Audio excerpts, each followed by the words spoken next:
Heavenly Father, thank you for this day. I humbly bow down before you in prayer.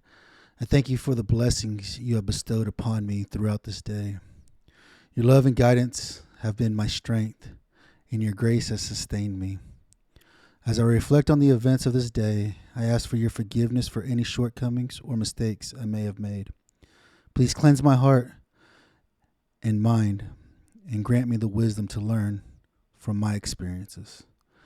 Amen. Ain't stressing about name right now cause everything's straight. I'm feeling so grateful, thanking my makeup for this wonderful day. Ain't tripping on name right now cause everything's straight. I'm feeling so grateful, thanking my makeup for this wonderful day. What's up, guys? RNG here from the Stone Vet USMC. I'm glad to be here with you guys again, man. I'm telling you, going through this book has been enlightening for me. I'm hoping it's helping you guys as well, having an understanding of why are we dealing with the crap we're dealing with every day, dude. I'm hoping that going through this book over the next, we're on chapter 3 now. We're on chapter 3, right? And I got 8 more chapters of this book to go through. And so I'm hoping during this time that you guys are getting something out of this, right? Understanding why we are hurting. What is the trauma that we're dealing with on a regular basis? And why do we suck as human beings, dude? I know you guys say the same crap as veterans. I know we say that to ourselves. We suck, right? We're stupid. We're irresponsible. We suck at what we do. And I used to say that too. I did. It was hard. I said it, right? But my counselor, my professional therapist that I tell you guys need, right? My professional therapist told me to stop saying stuff like that. Stop putting myself down, right? Because how many of you guys go through on a daily basis putting yourself down day in and day out on a regular basis, dude? Just because that's just the way we are, right? We feel like failures and we're like, damn, dude, I'm tired of failing. I'm tired of this. I'm tired of that, right? How many of you guys continue telling you guys on a regular basis that you're worthless? You're not worth 2 cents and this and that and all this other crap, right? I don't know. I'm trying out new camera angles. Hopefully you guys can tell me. You guys ain't leaving me no comments, so I don't know. Are the camera angles good? Is the quality good? Is the volume good? Is the audio quality good? Is the picture good? What are you guys seeing? What do you guys think of my backdrop? You guys don't tell me anything, so I don't know, guys. I'm trying to get you guys to interact more with me. I just got done watching Club Shay Shay. How many of y'all know about Club Shay Shay? Shannon Sharp, of course. He had Cat Williams on it the other day, and he had like 75 million views. Of course they're going to get 75 million views. Why? It's Cat Williams and Shannon Sharp. One was a professional football player and the other one's a stand-up comedian who does his work and knows what it takes to get to where he's at on the level he's at, dude. It was interesting to watch him speak, though. He seems like a very intelligent individual just watching him speak during that time, right? And so that's what I plan on doing, right? That's what I plan on doing during the next, this session, right? Chapter 3 of this book, right? I'm hoping that you guys are getting something out of it, right? I got through and I was like, it was interesting. I didn't too, right? I didn't highlight as much, but it was good. I'm not gonna lie, it was a good chapter. This whole book has been good. I've been wanting to go through and just read through it, right? I've been wanting to go through and just read it, right? But I was like, I can't just go through and read it, right? Because I'm going through it with you guys, right? But chapter 3 here is called Say My Name, right? Say my name, right? Kind of like he said in this chapter, he said like Destiny's Child, right? Say my name, say my name. You remember that song? Y'all remember that song? Y'all, I bet half of y'all jammed out to it. But in this chapter, dude, he starts talking about a bunch of things, right? Say my name. What do you mean by say my name, right? It goes through here, right? I told you, hopefully you guys have picked up the Bible and started reading chapter 1, 1 Samuel and 2 Samuel, dude. Those are both really good books, right? He starts off in here. He says, when best bros, Jonathan and David, right? We talked about them last week, right? Jonathan and David were best friends, would die for each other, would kill for each other, dude. They were best friends. How many of y'all have good friends like that you would die for? You bend over backwards for, right? John and David make their covenant. John extends their loyalty oaths beyond just the two of them to their descendants. Jonathan says, may you treat me with the faithful love of the Lord as long as I live. But if I die, treat my family with faithful love, even when the Lord destroys all your enemies from the face of the earth. How many of y'all got friends like that, dude? I don't have any friends like that. I seriously don't.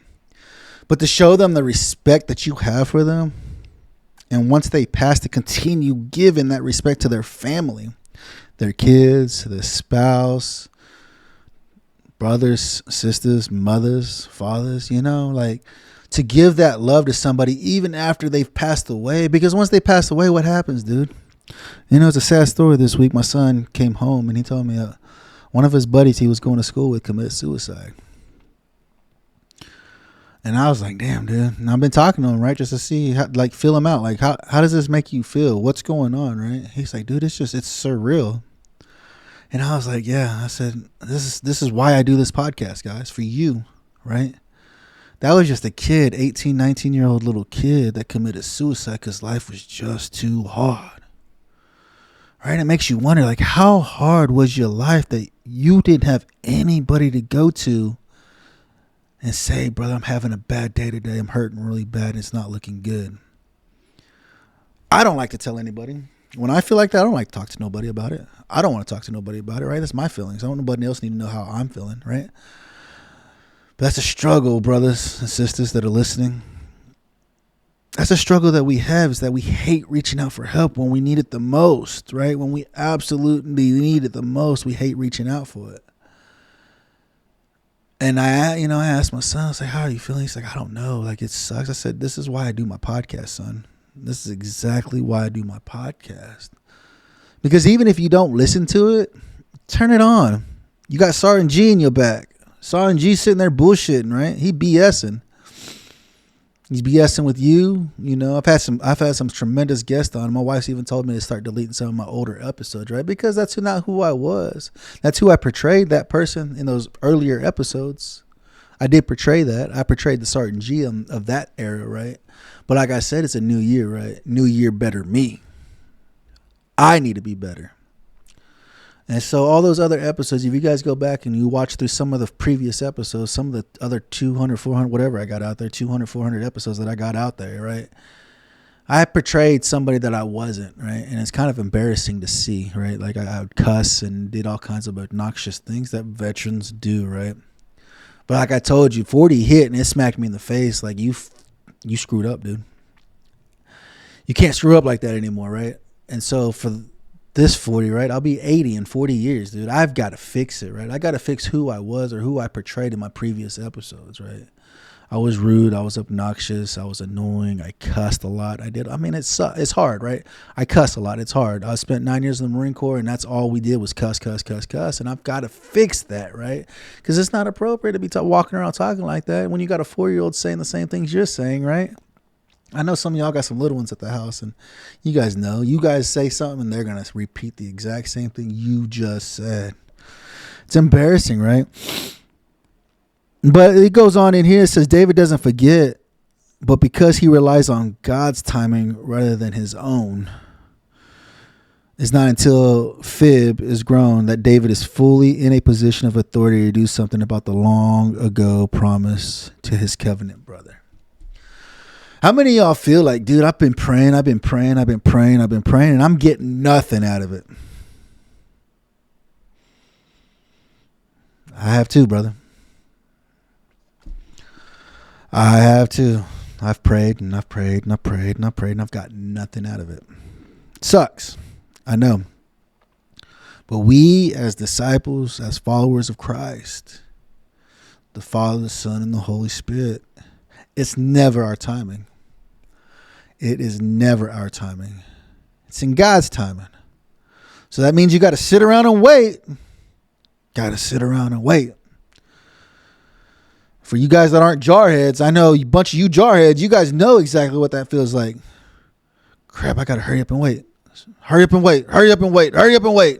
Day in and day out. That's how it was in the Marines. I don't know about you other branches, but in the Marine Corps, that's all we ever did. It was always hurry up and wait.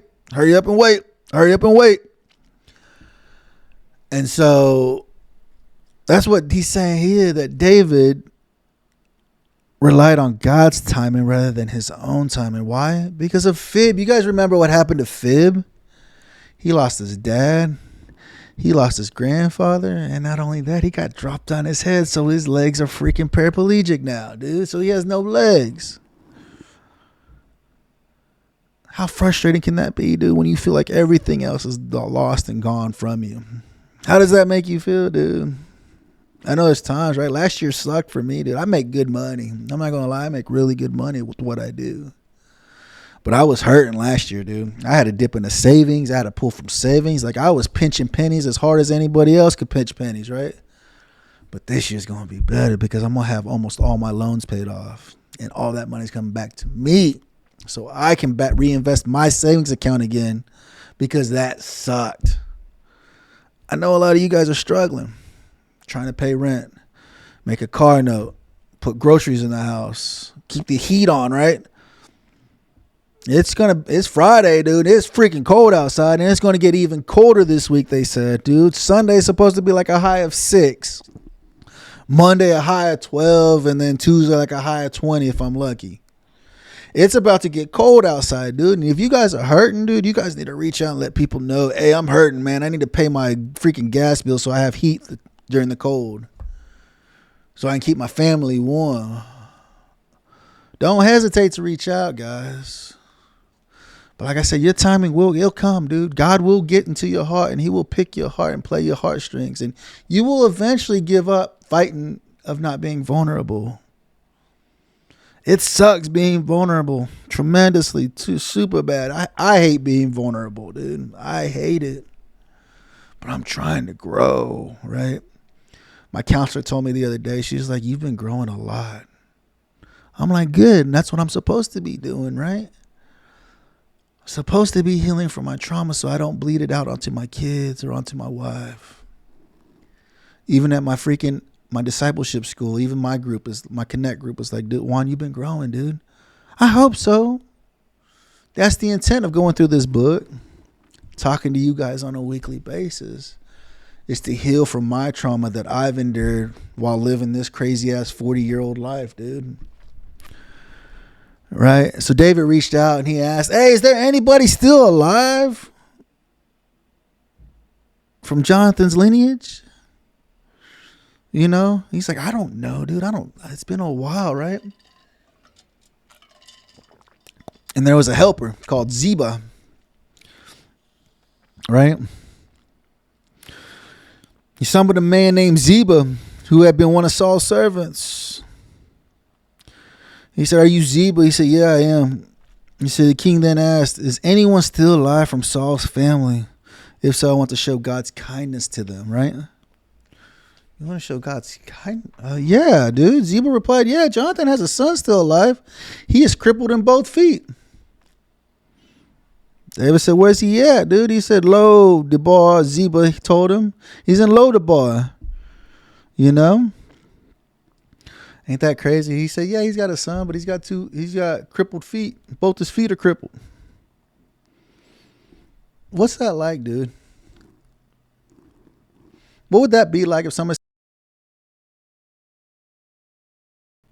or, you know, instead of saying, do you know John? But like, hey, do you know who that cripple is over there? Do you know who that guy is who's picking his nose? Do you know that guy over there who just got raped?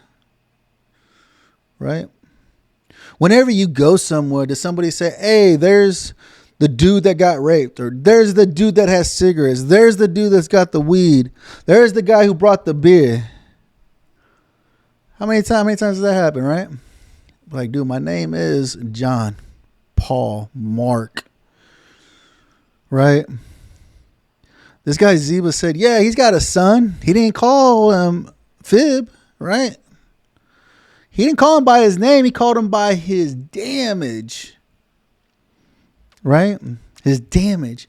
How bad would that hurt if somebody called you by your damage? Yeah, that guy got molested when he was a kid. Yeah, that guy just filed bankruptcy.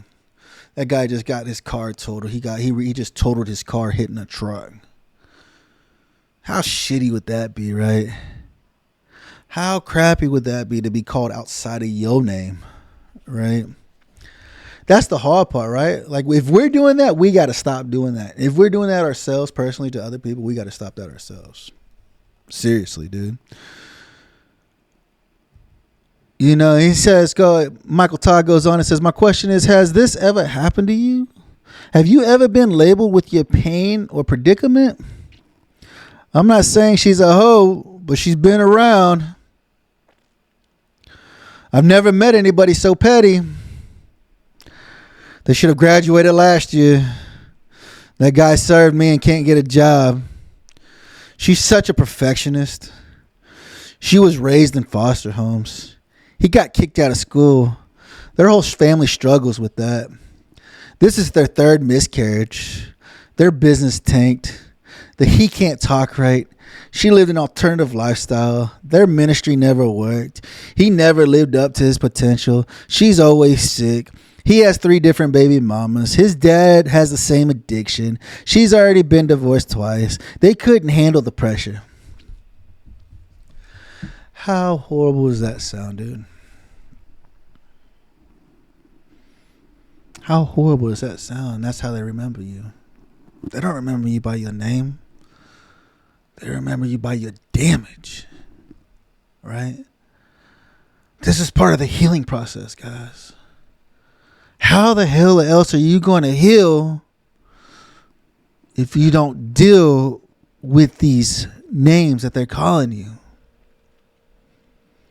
We have to deal with these names that they're calling us so that we can heal from our trauma, so we don't continue living it on a daily basis. Right? I want to encourage you. Your name is powerful.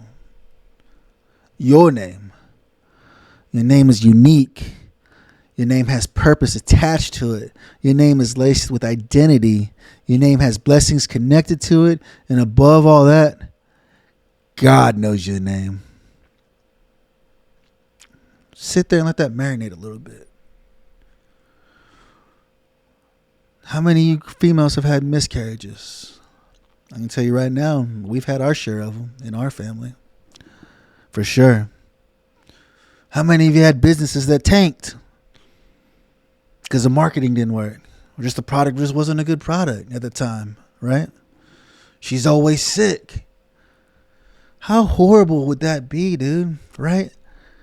But your name has a meaning. Your name has a purpose. God knows your name, right?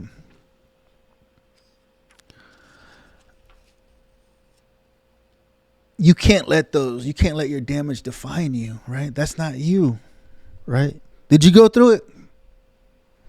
I went through it. It sucked. But that's not who I am by any means, right? When you're in Christ, he calls you by name. He says, I will call you my own. I give you my identity. My blood runs through your veins. You have purpose. You are enough. Your life has meaning. Your best days are in front of you. The value is still in you. Do you understand that, guys? That you have value. Your life has value. And I tell you that every time I sign off, right? There's nobody in this world that can do what you can do for us. There's nobody else out there doing what you can do for us.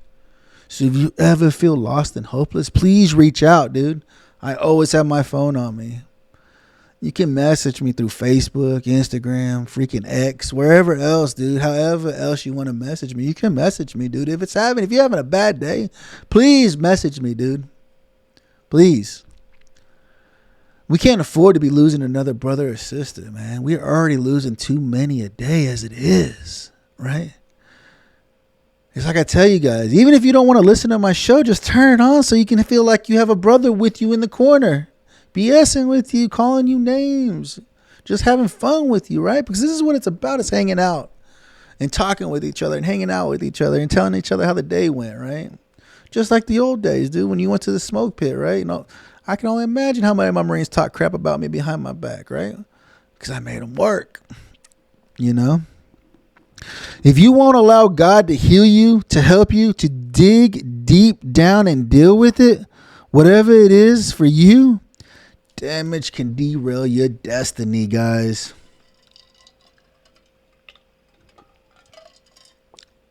Have you guys thought about your future?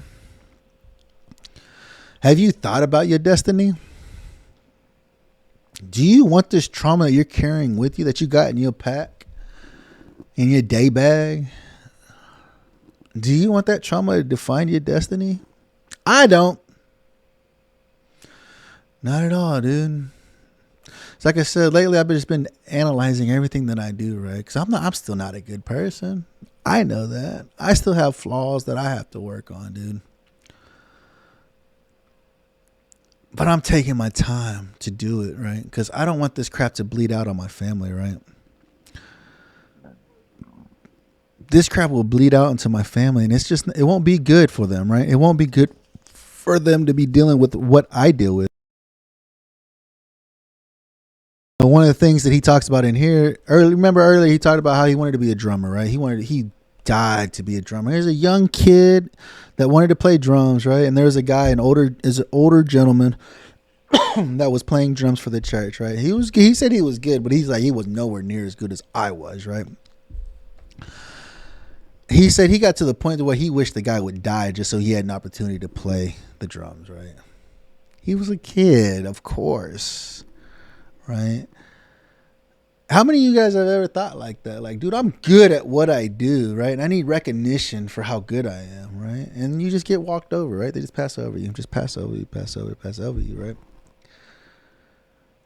That's one of the things, right? Like him, he says here, they never let him play was the dart, right? You remember the darts from last chapter, right? He said they never let him play, plus rejection, because he felt like he was rejected because they never let him play, ended with his damage, which is obsession with greatness, right? He says here, I would have to be great, nothing less than great. You know, that's one thing he says that he struggled with, right? Like, he's like, I wanted to be good enough, but he said, I didn't want to be good enough. I wanted to be great at what I did. And he said one of his pastors, one of his mentors told him, like, why do you have to be great? He said, nowhere in the Bible did God ever say that he was great. And you can go through it. But he said, go back to Genesis, dude, when he started creating everything. Created the sun, the moon, the water, the land, right? After all that, he said, it was good. Not that it was great. It was good.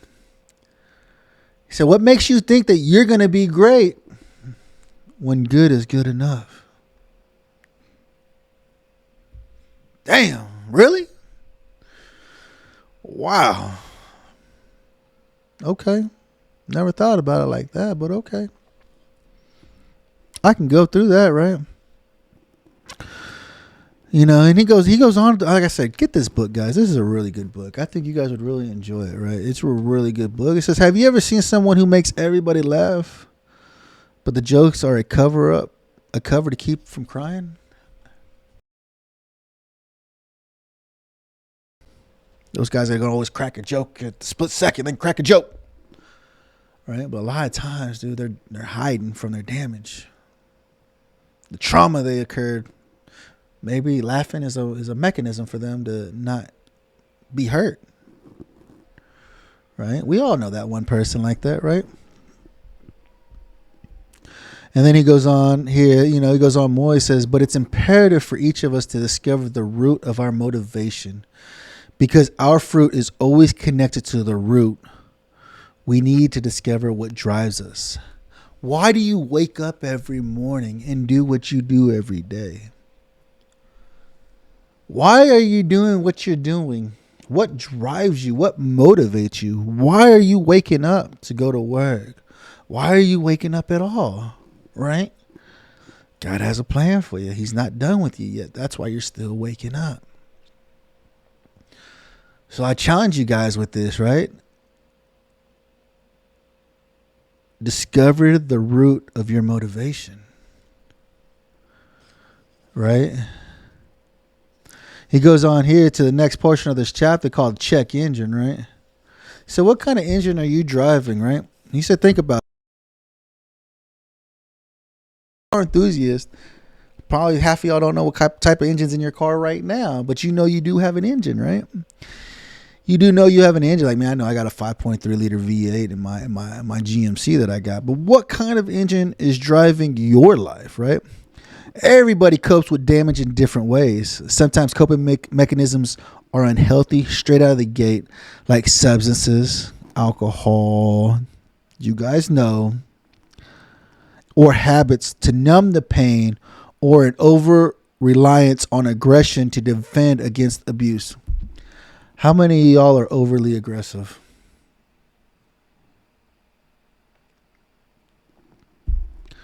But more often, they are adaptations that seem to benefit us, at least for a while. I am a huge aggressive person, very much so. I use that to protect me, right? But I'm aggressive towards the people who love me, and I hate that, dude. I get so upset with myself every time, right? Because I know, right? I know what I'm capable of, right? You know.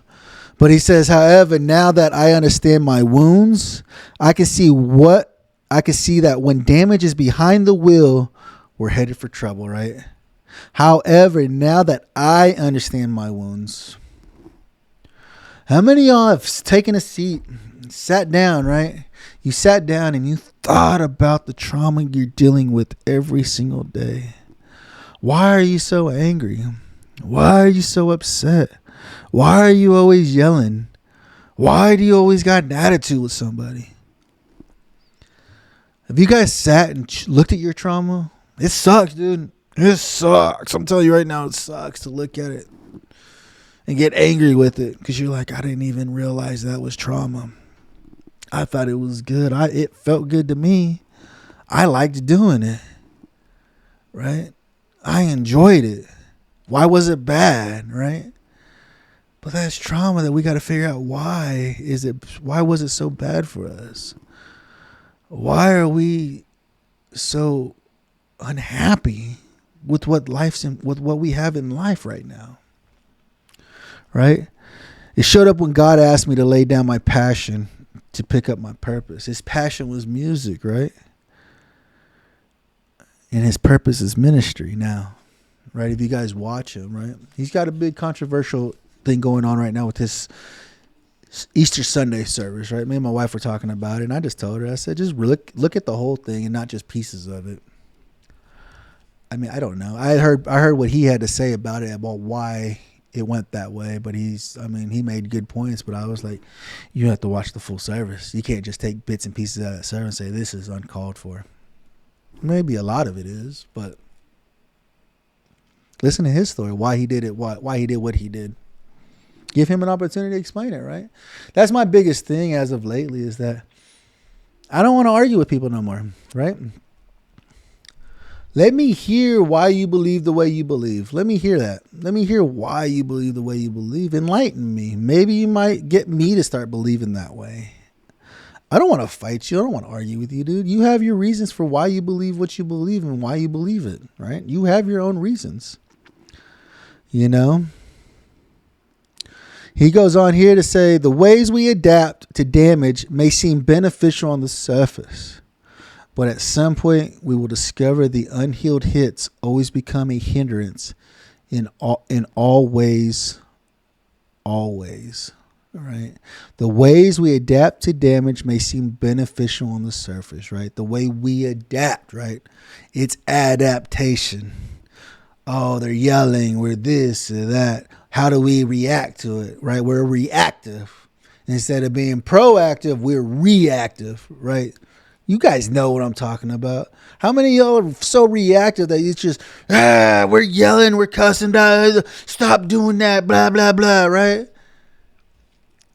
But that's what he's saying, right? We adapt to damage may seem beneficial on the surface, but at some point we'll discover that unhealed hits always become a hindrance in all ways, right?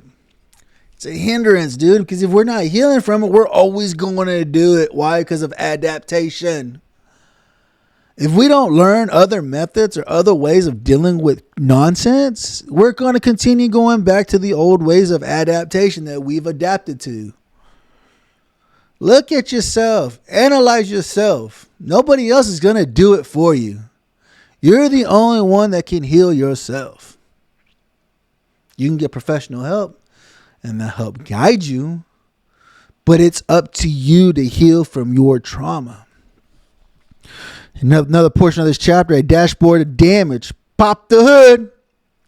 He's talking about like on your dashboard, right? How many of you guys got that little check engine light on right now? I know there's a couple of you out there. I know it. There's a couple of you got that check engine light on. You're like, screw it. Ain't nothing, right? Look at it. There's nothing serious, right? There will come a point when you can't see or hear the warnings anymore. Until the day you offer someone a ride and one of those things happen. Whoa, dude. Are you kidding me? There will come a point when you can't see or hear the warnings anymore. When those lights that are flashing on your dashboard, you won't even see them anymore. Why? Because you just get in your car and you just go, right? You're like, screw it, dude. My car is working. It's rolling, right? It's rolling, but it's limping as it's rolling, right?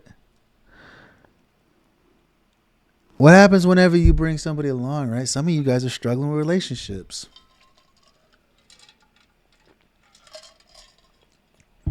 What happens if you bring somebody into your car, dude, and you got that check engine light on? Now you're driving. The next thing you know, it starts sputtering.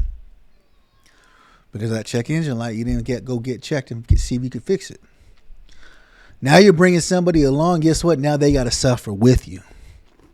Now you're stranded on the side of the road, 50 miles from the closest town. Tow truck said to be there in like 3 hours to come get you. How bad does that suck, dude? Because you aren't dealing with your trauma. You're not trying to heal from your trauma that you've endured in your life. We've all endured trauma. I don't care who you are. I don't care how perfect your life is. You've dealt with trauma some way or another. Right? He said, they stare at you in terror from the passenger seat, in fear of their life because of all the flashing lights and blaring alarms. How long? What's the longest relationship you've been in, dude? This is why I'm so thankful for my wife. So thankful for her. This April will be 24 years that we've been together, dude. We were talking about the other night. She was laughing and she just went quiet because she's like, I don't even know, dude. She's like, I've wanted to leave you. I have.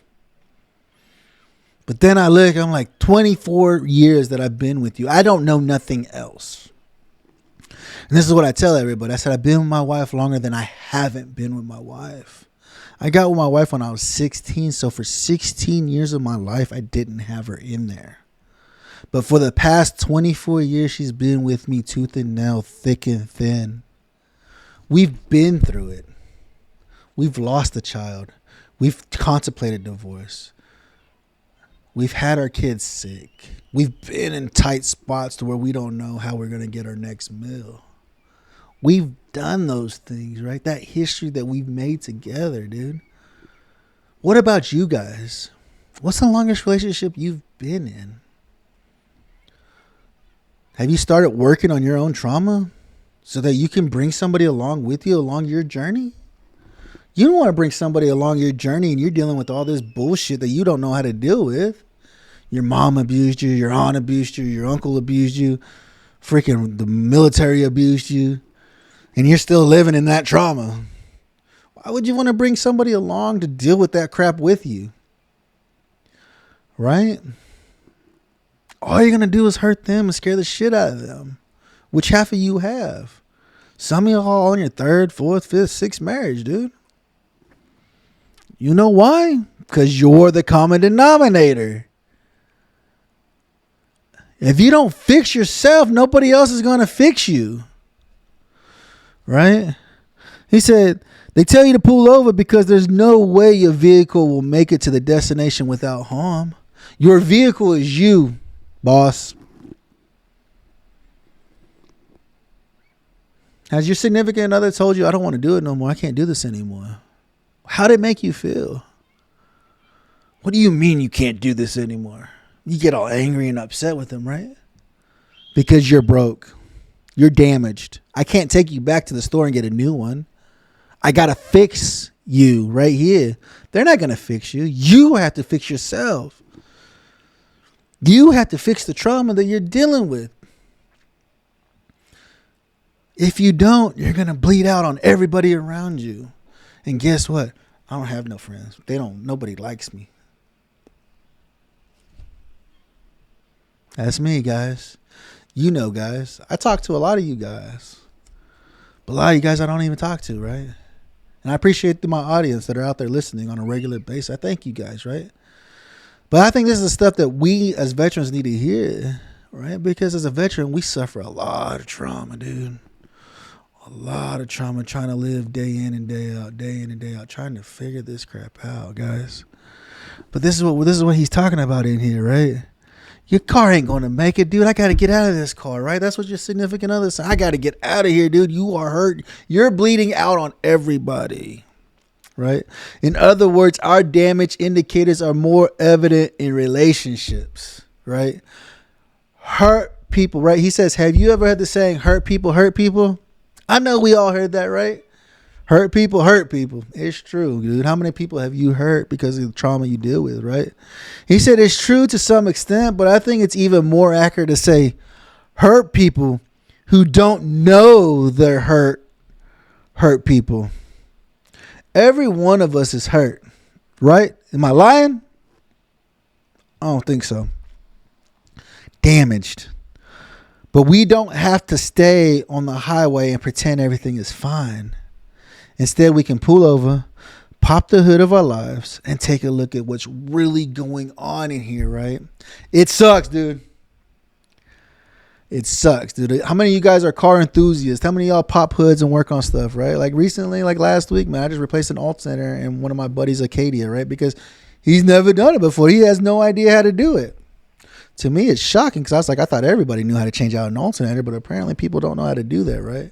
They told him it was going to be $1,000 in maintenance for them to do it. That's a lot of freaking maintenance, right? Most shops charge $100, $150 an hour, right?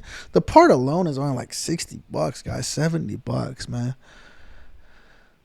I was like, just bring it over, dude. I'll do it for you. I'll knock it out real quick. Knocked it out real quick, gave me a generous donation, right? And I was just like, but see, he took the opportunity to know, hey, this is what's wrong with my car. I need to get it fixed, right? How about you guys when you guys are working on your cars? You working on it, you're like, oh, this is messed up. And you know exactly where to go to fix that part, to get your car back up and running. But what about you? What part is broke on you? How are you going to fix you? Right? How do you know how to fix you? Right? I gotta tell you guys, I got a professional therapist, dude. Finally found a good one. I see her once a week. Every week, once a week. Sometimes twice a week, depending on how the week went. And it's been helping tremendously a lot, dude. Having somebody to talk to about what's going on in my life. This is what I'm dealing with. And her providing an insight from how she sees what I'm telling her.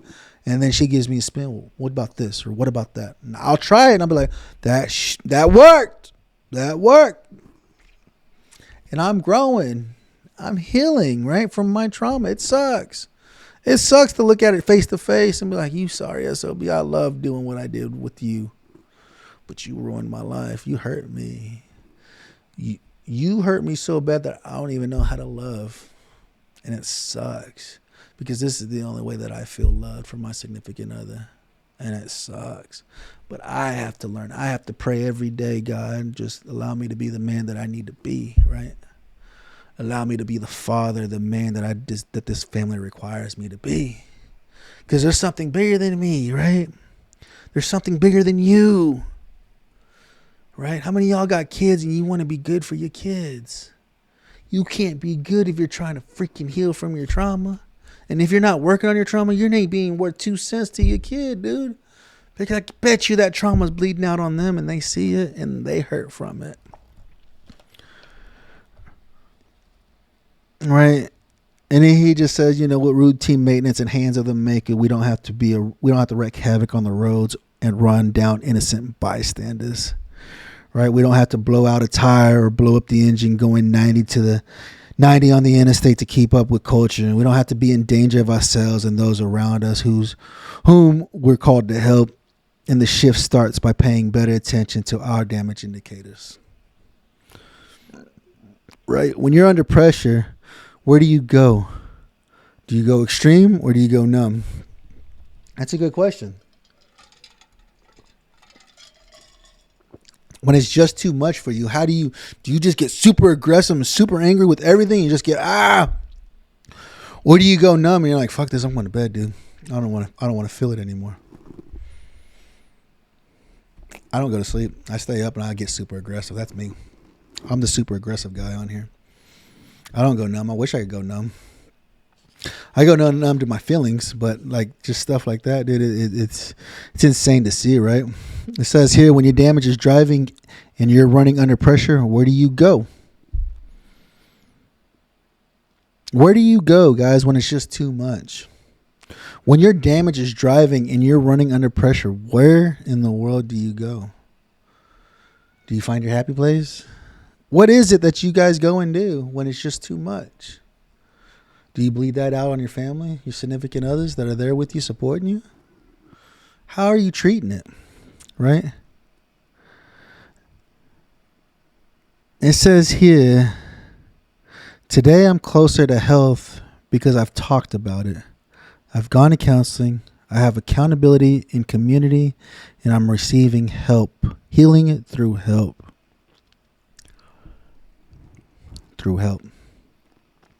Today I'm closer to health because I've talked about it. Are you guys talking about it?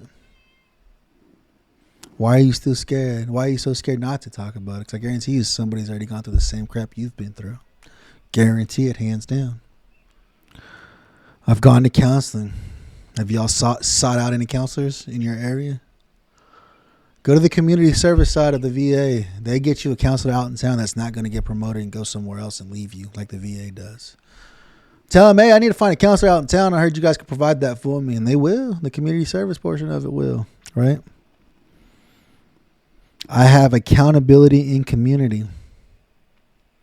How strong is your community around you? Do you have a brother or a sister reaching out to you, seeing how you're doing today? How's your day going, dude? How you been, brother? What's been eating up at you? You good? Everything good? And I'm receiving help, healing through help. Are you guys healing yet? Have you been healed? Are you getting the help that you need? I pray that you are, right? He goes in here to, we think we should be able to get out of or around all of our pain and predicaments alone. But God's word tells us it's not good to be alone. Two are better than one because they have a good return for their labor. If either of them falls down, one can help the other up. But pity anyone who falls and has no one to help them up. Ecclesiastes 4, 9, and 10. I need help. You need help. Now say it with me. I need help. It's hard to say, isn't it? I hate saying it. Right. I went today. There's a lady up the street, older lady. She's probably in her 60s. She just had surgery recently. And she was asking for some help, man. She's an elderly lady. She was asking for help. She walks around. She's a hoarder. She walks around with this 300-foot hose that gives her oxygen that she needs to get around her house and stuff. And I asked my son, I said, hey, you mind coming to help me so I can get some of this stuff done for her? Because I know she's been needing help. And he said, yeah. So we went over there and did all that. And my son, he's like, how do you find these people? I said, they were asking for help. And I put myself out there and said, I can help you, right? Because I know one day I'm going to need help. And I want to be able to say, I need help. And somebody reaches out to me and says, I can help you. Because it sucks, dude. It does suck when you don't have a support system to be like, hey, dude, I'm moving some stuff. You think you can come over and give me a hand? I don't know what that's like. I know a lot of acquaintances, but I don't have any friends, is what I tell people. I don't have a lot of friends. I have a lot of acquaintances. I know a lot of people. But I don't say I have a lot of friends. And to go out and ask for help, I had one of my leaders from the discipleship school. He was like, "You have a servant's heart." I said, "I wouldn't say I have a servant's heart, but I serve to help." Is what we're supposed to do as disciples of Christ, right? Is to help others in need, to help those that need help, right? It sucks when you need help, dude. It sucks. I know. I've needed help before and I've never gotten it, right? It sucks, right? And he goes on to finish the chapter out. Help from the right people in the right context brings healing. James 5:16 says, confess your sins to each other and pray for each other so that you may be healed, right? This is why now I've started the podcast with a prayer every time, right? Because we need to be praying together. And he says it right here in James 5:16, confess your sins to each other. Me and you. Confess our sins to each other and pray for each other so that you may be healed, right? This is what we're supposed to be doing, family, is praying for each other on a regular basis. Praying that we get the healing that we need to continue living our normal lives that we're trying to live right now. So this is what I give you guys the opportunity and a chance, right? Go read 1st and 2nd Samuel, dude. Read the excellent story, dude. There's a lot of great stories in the Bible, right? And I know some of you guys are like, screw the Bible. Give me an opportunity to enlighten you.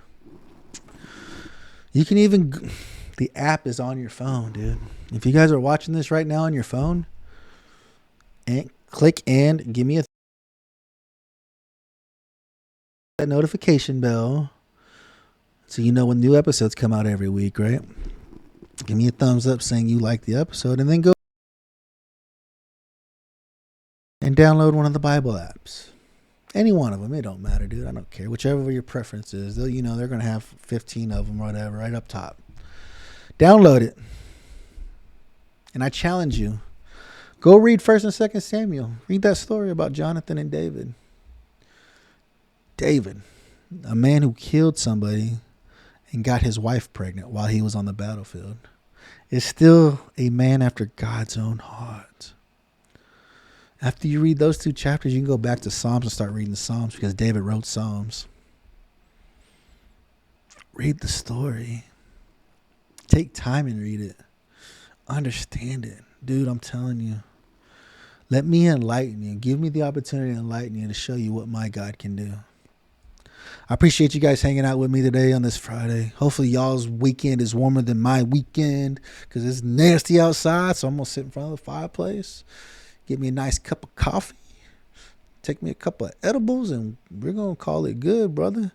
I appreciate you guys hanging out with me today, enjoying this time together, man. If you guys need anything, don't hesitate to reach out. Reach out to my community. I got a ton of veterans that'd be willing to sit down and talk with you on a daily basis, dude. I love you guys, man. Remember, guys, here at the Stone Vet, we got you 6. Hey. The intro is visual to your mind. Sit back, relax, and feel the vibe. I think about what I'm going through. I wouldn't be nothing without my guy. Gotta keep my eyes on the prize. I struggle and strive to survive. I'm just trying to make it. Gotta stay strong because these times so hard. And if you gon' stay loyal right now.